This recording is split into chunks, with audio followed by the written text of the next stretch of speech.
اعوذ باللہ من الشیطان اللعین الرجیم بسم اللہ الرحمن الرحیم الحمد للہ رب العالمین والصلاة والسلام علی خیر خلقہ محمد وآلہ الطیبین الطاہرین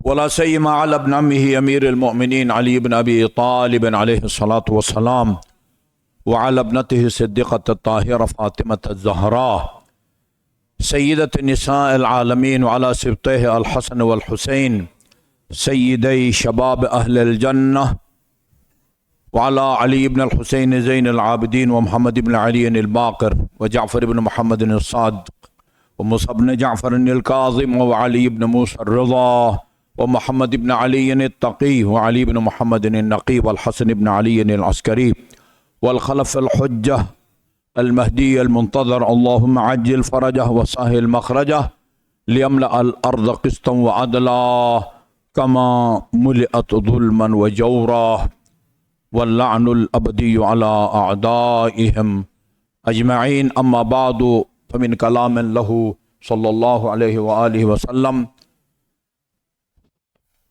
من سمع منادیا یا للمسلمین فلم یجبہ فلیس بمسلم۔ مومنین کرام، میں اس سے پہلے بھی شاید بعض مناسبتوں سے یہ داستان اور یہ واقعہ عرض کر چکا ہوں کہ مولانا کوثر نیازی جو ایک سیاسی شخصیت بھی تھے اور عالم دین بھی تھے اور بہت ٹاپ کے مقرر تھے، اور بھٹو کے زمانے میں وہ وزیر تعلیم بھی رہے۔ انہوں نے انڈیا کا دورہ کیا تھا۔ اس دورے میں جہاں بہت سارے اسلامی مراکز، مدارس وغیرہ کا دورہ کیا، وہاں کی سیاسی شخصیات سے بھی انہوں نے ملاقات کی۔ ان میں ایک راجیو گاندھی بھی تھے۔ راجیو گاندھی سے ملاقات کے دوران نہ معلوم مولانا صاحب کو کیا خیال آیا، یہ راجیو گاندھی سے ملاقات کا جو نتیجہ یا پورا ماجرا ہے، انہوں نے واپس آ کے جنگ اخبار میں مضمون کے طور پر، آرٹیکل کے طور پر وہ کالم لکھا تھا مولانا صاحب نے۔ ہمارے بعض دوستوں کے پاس یہ موجود ہے۔ یہ آج سے 10-12 سال پہلے میں سیالکوٹ میں اشرف پڑھ رہا تھا، وہاں ایک کالج ہے مرے کالج، جہاں علامہ اقبال رحمۃ اللہ علیہ نے پڑھا ہے، اور ان کے استاد حسن، ایک حال ہے حسن حال، وہ علامہ اقبال کے استاد تھے۔ اس میں مختلف دینی جماعتوں کی طرف سے ISO، جمعیت علماء اسلام، اسی طرح وہ یوم حسین کا پروگرام تھا۔ ادھر کسی مناسبت سے میں نے اس واقعے کو بیان کیا جو ابھی آپ کے سامنے بیان کرنے لگا ہوں، تو یہ حاضرین میں سے ایک طالب علم نے کہا کہ آغا صاحب یہ اس کی کٹنگ میرے پاس موجود ہے جو مولانا صاحب نے انڈیا سے واپس آ کے جنگ اخبار کے لیے لکھا تھا۔ مولانا صاحب اس سے پوچھتے ہیں کہ آپ یہ بتائیں کہ اسلام میں ایک شخصیت گزری ہے، اس کا نام علی ابن ابی طالب ہے، آپ اس سے متعارف ہیں؟ زندہ ہوتے کاش تو ہم ان سے پوچھتے کہ آپ نے یہ کیوں ضرورت محسوس کی کہ راجیو گاندھی سے امیر المومنین کے بارے میں پوچھتے ہیں۔ اچھا، اس کو بیان کرنے سے پہلے ایک تو یاد دہانی کے لیے عرض کروں، جب امیر المومنین علیہ الصلاۃ والسلام نے مالک اشتر نخعی کو مصر کا گورنر بنا کے بھیجا تو ان کو ایک حکمرانی کا آئینی وہ دستور بنا کے دیا، بھئی کس طرح حکومت کرنی ہے، کس کو اپنے نزدیک رکھنا ہے، کس کو اپنے سے دور رکھنا ہے، کس کو مشیر بنانا ہے، کس کو کیا بنانا ہے۔ وہ مشہور ہے عہد نامہ مالک اشتر کے نام سے، عہد نامہ مالک اشتر، یہ وہ کتاب ہے عہد نامہ مالک اشتر، اردو میں حکمرانی کے آفاقی اصول کے نام سے یہ چھپا ہے۔ اور جب پاکستان بنا تو قائد اعظم رحمۃ اللہ علیہ نے مولانا رشید ترابی رحمۃ اللہ علیہ کو، یعنی یہ